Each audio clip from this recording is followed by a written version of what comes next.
Kepala daerah Jawa Barat sudah mulai berani melawan kebijakan Kang Tidak Deddy. anti tambang, tapi saya anti ilegal. Setuju ya? Kenapa Pak Gubernur, kan titik beratnya juga di situ. Titik beratnya yang ilegal itu negara rugi. Pendapatan ke negara tidak ada. Kerusakan jalan pasti karena bobot mobilnya besar-besar dan berat-berat. Kan begitu poinnya. Berita mengenai resistensi yang dihadapi oleh Gubernur Jawa Barat, Deddy Mulyadi, dari para bupati dan wali kota menjadi sorotan publik. Sejumlah kebijakan yang diluncurkan oleh mantan Bupati Purwakarta itu mendapatkan penolakan dari berbagai kepala daerah, menciptakan spekulasi tentang adanya ketegangan politik dan administratif di tingkat provinsi.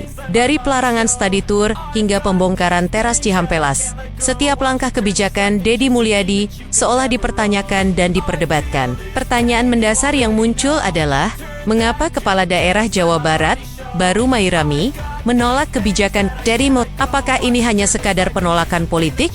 Ataukah ada masalah yang lebih dalam terkait tarik-menarik antara idealisme provinsi dan realitas lokal? Gubernur Deddy Mulyadi dikenal memiliki gaya kepemimpinan yang tegas dan visioner. Berbagai gebrakan yang ia lakukan saat menjabat sebagai Bupati Purwakarta sukses menarik perhatian nasional. Namun, pendekatan yang sama tampaknya tidak serta-merta diterima saat diterapkan di skala provinsi. Salah satu kebijakan yang paling kontroversial adalah pelarangan studi tour bagi siswa di seluruh Jawa Barat.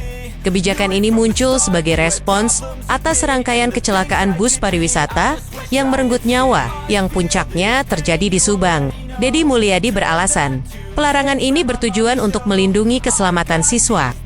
Kegiatan study tour seringkali tidak relevan dengan kurikulum dan lebih banyak menimbulkan risiko daripada manfaat. Sebagai gantinya, ia mengarahkan agar sekolah lebih fokus pada kegiatan pembelajaran di dalam daerah, seperti mengunjungi museum, sentra industri lokal, atau objek wisata edukatif yang ada di kabupaten atau kota masing-masing. Meskipun niatnya baik, kebijakan ini langsung memicu gelombang penolakan.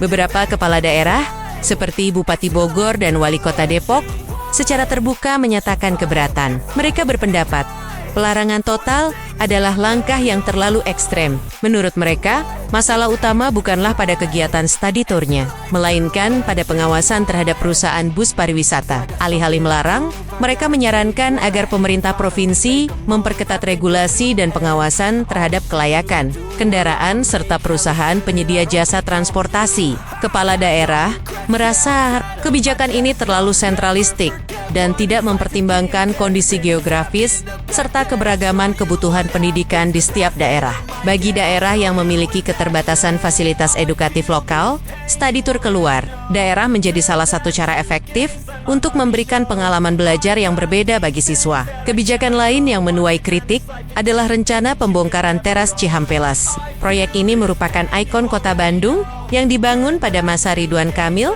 menjabat sebagai wali kota. Teras Cihampelas didesain sebagai jembatan pejalan kaki yang terintegrasi dengan area komersial di sekitarnya. Namun, Deddy Mulyadi menilai bahwa teras Cihampelas tidak efektif dan justru menimbulkan masalah baru, seperti kemacetan dan area kumuh di bawah jembatan. Ia berencana membongkar dan menggantinya dengan konsep ruang terbuka hijau yang lebih terintegrasi dengan pedestrian. Kebijakan ini langsung ditolak oleh Wali Kota Bandung, yang berpendapat bahwa teras Cihampelas masih memiliki nilai historis dan fungsional. Wali Kota Bandung menyarankan agar alih-alih dibongkar, teras Cihampelas lebih baik direvitalisasi dan dikelola dengan lebih baik. Penolakan ini tidak hanya datang dari kepala daerah, tetapi juga dari masyarakat Bandung. Mereka menganggap teras Cihampelas sebagai bagian dari identitas kota dan pembongkarannya akan menghilangkan salah satu landmark penting. Kasus ini memperlihatkan adanya friksi antara visi gubernur dengan realitas di lapangan. Deddy Mulyadi memandang masalah ini dari perspektif fungsional dan estetika provinsi secara keseluruhan. Sementara Wali Kota Bandung dan warganya melihatnya dari perspektif identitas dan kebutuhan lokal. Perbedaan perspektif ini menjadi inti dari konflik kebijakan yang terjadi.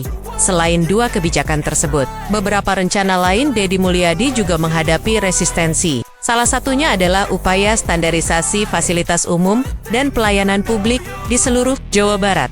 Deddy Mulyadi ingin semua kabupaten atau kota memiliki standar yang sama mulai dari desain taman kota, pelayanan administrasi, hingga kurikulum pendidikan lokal. Meskipun tujuan standarisasi ini adalah untuk memastikan kualitas yang merata, beberapa kepala daerah menganggapnya sebagai bentuk intervensi yang berlebihan. Mereka merasa setiap daerah memiliki karakteristik, budaya, dan kebutuhan yang berbeda. Kebijakan yang berhasil di Purwakarta, misalnya, belum tentu cocok diterapkan di Cirebon atau Sukabumi yang memiliki kondisi sosial ekonomi yang jauh berbeda. Tarik-menarik antara idealisme provinsi dan realitas daerah ini menjadi isu sentral. Dedi Mulyadi, sebagai kepala daerah provinsi, memiliki visi untuk menciptakan Jawa Barat yang terintegrasi, maju, dan berstandar tinggi. Visi ini seringkali didasarkan pada idealisme dan pengalaman suksesnya di Purwakarta. Ia ingin menerapkan cetak biru blueprint pembangunan yang terbukti berhasil dan memperluasnya ke seluruh penjuru provinsi. Di sisi lain, kepala daerah kabupaten atau kota berhadapan langsung dengan realitas lokal. Mereka tahu persis apa yang dibutuhkan oleh masyarakatnya. Mereka memahami karakteristik demografi, kondisi ekonomi, dan budaya yang unik di wilayahnya masing-masing. Penolakan yang terjadi bukanlah semata-mata soal politik atau ketidakcocokan pribadi. Ini adalah cerminan dari dinamika otonomi daerah yang diatur dalam konstitusi. Daerah memiliki hak untuk mengatur dan mengelola urusan pemerintahan sendiri. Intervensi yang terlalu dalam dari pemerintah provinsi bisa dianggap sebagai pelanggaran terhadap otonomi daerah. Konflik ini menunjukkan bahwa pendekatan satu untuk semua tidak selalu efektif dalam konteks provinsi sebesar Jawa Barat yang memiliki keragaman geografis dan sosial yang luar biasa. Dampak dari penolakan ini tidak hanya berpotensi memperlambat implementasi kebijakan, tetapi juga dapat menciptakan ketidakstabilan politik. Komunikasi yang buruk antara pemerintah, provinsi, dan pemerintah daerah bisa menghambat koordinasi program-program pembangunan. Oleh karena itu, penting bagi Gubernur Dedi Mulyadi untuk menjalin komunikasi yang lebih intensif dan kolaboratif dengan para bupati dan wali kota. Mendengarkan masukan dan aspirasi dari bawah adalah kunci untuk mencapai konsensus. Solusi yang ideal mungkin bukan antara memilih satu pihak saja, melainkan mencari titik temu yang menggabungkan visi idealis provinsi dengan kebutuhan real daerah.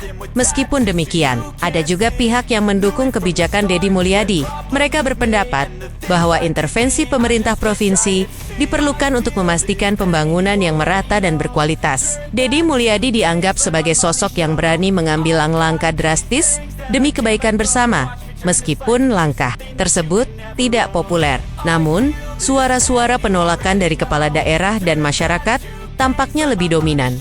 Akhirnya, perselisihan ini menyoroti perlunya keseimbangan antara sentralisasi dan desentralisasi dalam pemerintahan. Desi Besser, provinsi perlu diimbangi dengan fleksibilitas untuk mengakomodasi kebutuhan lokal. Dedi Mulyadi sebagai gubernur memiliki tanggung jawab untuk memimpin, tetapi ia juga harus menjadi fasilitator yang menjembatani berbagai kepentingan yang berbeda. Tanpa dialog yang konstruktif dan kolaborasi yang tulus, Jawa Barat berisiko terjebak dalam tarik-menarik yang kontraproduktif.